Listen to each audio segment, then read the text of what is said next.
How Red Bull makes money. 2019, Red Bull sold 1 can for almost every person on the planet. But besides selling 7.5 billion cans of a very sweet drink, they also run 2 Formula One teams, 5 professional football clubs, and 1 ice hockey team. Not mentioning events like the Crashed Ice Challenge or the Wings for Life run. The thousands of athletes that Red Bull sponsors and the media production they run. Obviously, Red Bull does much more than selling an energy drink. But is all that just marketing? Of course, 100. War.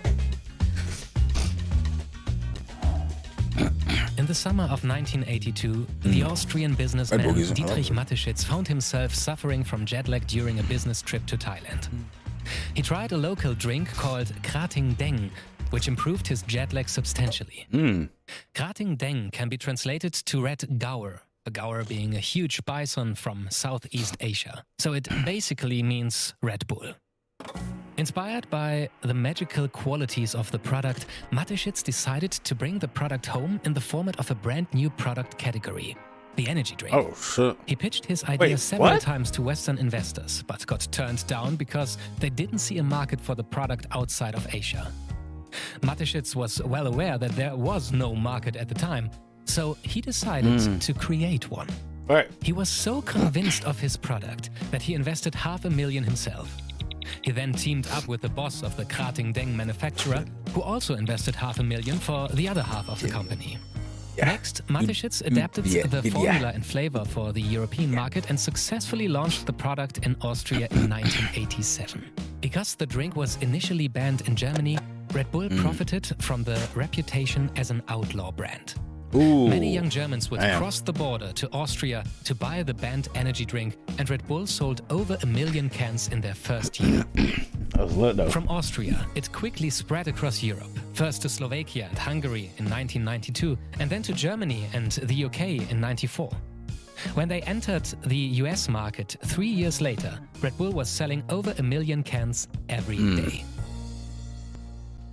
Soft drink giants like Coke and Pepsi could benefit from deeper pockets, but they underestimated the strategic intent of Mateschitz and the upcoming brand.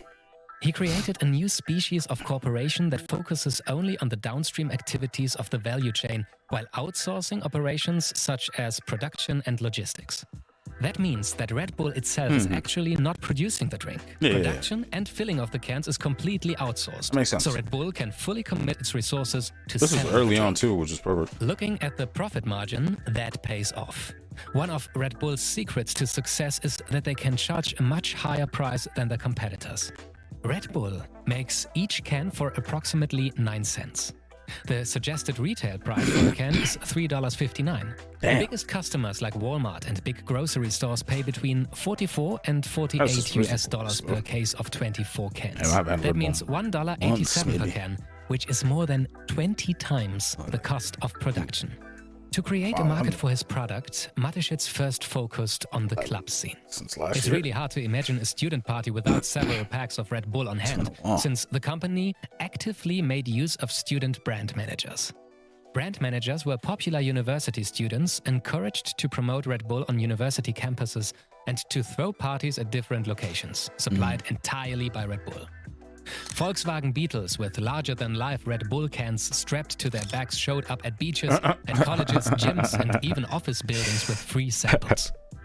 Bartenders quickly learned that this new drink was a money machine. It is likely that you have at least once tasted a Red Bull mixed with vodka or Jäger, since the mixes became 2 of the most popular drinks in bars everywhere. Soon, the beverage was sold at nightclubs and festivals around the world, creating a competitive advantage for the Austrian brand. But this was only the beginning of the Red Bull marketing machine. Through sponsorship and ownership of sports teams, Red Bull continuously engages with the customer in a deeper way than traditional advertising ever could. This allows its customers to feel active and intense by drinking from a can that bears the same logo as a Formula One car, a skateboard, and a record-breaking parachute. Instead of sober storytelling, Red Bull employs story performing. They don't do conventional marketing or try to look for stories to be associated with. They create their own stories and produce the content with their own media house.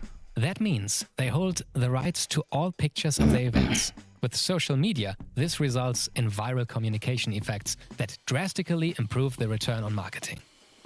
The ultimate example for Red Bull's story performing was Felix Baumgartner jumping from space in 2012. The project cost Red Bull an impressive $50 million. Oh my God. But some experts estimated the global reporting about the event to be worth approximately $6 billion. It was worth it. It was probably worth it. Both sponsoring extreme sporting events like this and selling products with an edge enables Red Bull to remain the market leader in its category. In 2019, they sold 7.5 billion cans, which helped create a revenue of over $6 billion. And what? Wait. I wanted to see.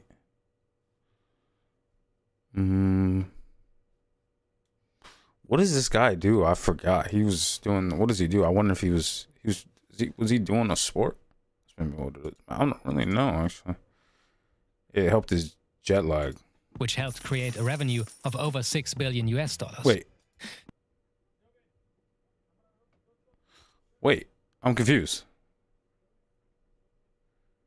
Okay. So he started to help the business is what it is, I'm pretty sure. He tried to bring it outside of the country. I think that was his plan. Yeah. Okay. It was already made. All right. To reach that much revenue, they spent almost a third on marketing. But despite the huge marketing budget, the revenue growth of Red Bull slowed down since 2012. The company is depending almost... Nonetheless, though, this is average at this point. Right. Completely on one product only, the energy drink. This limits its growth and can eventually become a big risk. Especially with a growing awareness for health and nutrition, the focus on a product that causes obesity, insomnia and diabetes might backfire eventually. Investments in sport teams and media production are therefore not only marketing activities, but the attempt to diversify and create additional value chains next to the can business. To implement sport as a business, Red Bull takes advantage of a fully integrated entertainment and media value chain that ranges from media production to team ownerships, broadcasting arrangements, and contract management. One example how that strategy can work are Red Bull's football teams. Owning more than one club gives them the opportunity to use synergies, for example, when developing talent.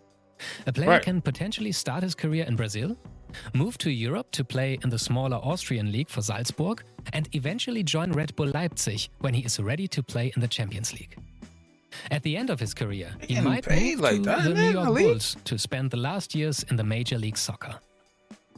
The team in New York is also a good example how private equity in sports can generate value for Red Bull.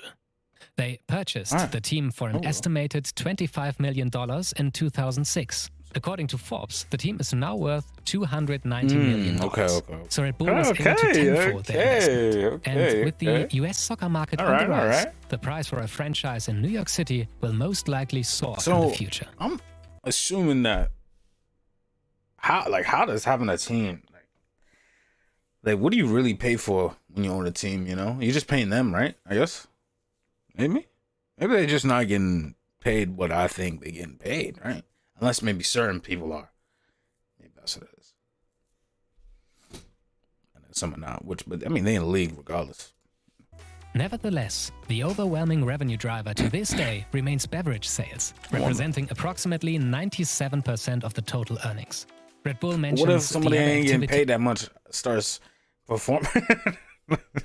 This is ongoing brand investment, which indicates that these are losses, not revenue streams. I guess so, At actually. least, not yet.